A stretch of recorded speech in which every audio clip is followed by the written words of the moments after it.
Malaysia and Singapore, two Southeast Asian nations with a shared history under British colonial rule, have developed distinct political systems and societal approaches, particularly concerning the sensitive issues of ethnicity, religion, and language.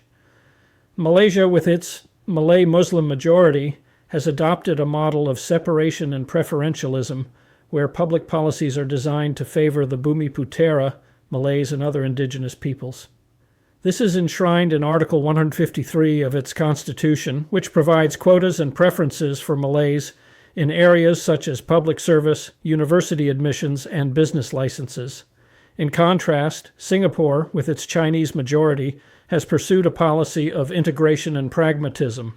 The government has actively promoted English as a lingua franca to create a common ground, while also recognizing Malay, Mandarin, and Tamil as official languages.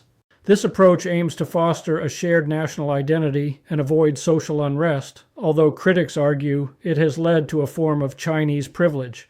The contrasting approaches of these two countries have had significant implications for intergroup relations and the experience of ethnic minorities. In Malaysia, the affirmative action policies, while intended to uplift the Malay community, have been criticized for entrenching a system of explicit preferences that can lead to discrimination against Chinese, Indian, and other minority groups. This has been a source of ongoing ethnic tension and is often cited as a reason for a brain drain, as talented non-Malays seek opportunities elsewhere. Singapore, on the other hand, has made concerted efforts to promote racial harmony through policies like ethnic quotas in public housing to ensure social mixing.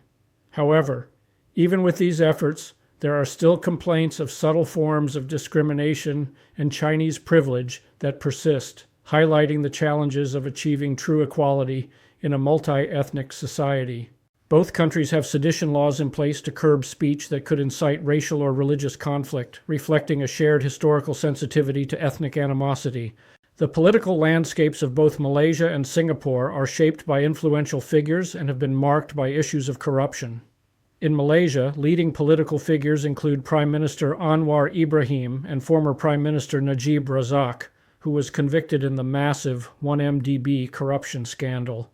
This scandal, which involved the embezzlement of billions of dollars from a state-owned investment fund, has become a symbol of deep-seated corruption within the country's political institutions. The issue of corruption in Malaysia is widely perceived as a significant problem, with political connections often influencing public tenders and a revolving door between the public and private sectors, increasing the risk of illicit dealings. In Singapore, political power has long been dominated by the People's Action Party, PAP, with key figures including former Prime Minister Lee Hsien Loong and his successor, Lawrence Wong. While Singapore is globally recognized for its low levels of corruption, it is not immune to scandal.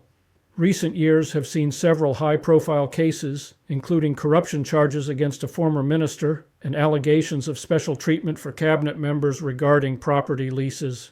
These incidents, while not as pervasive as in Malaysia, have tested the public's trust in the government's commitment to clean governance and meritocracy.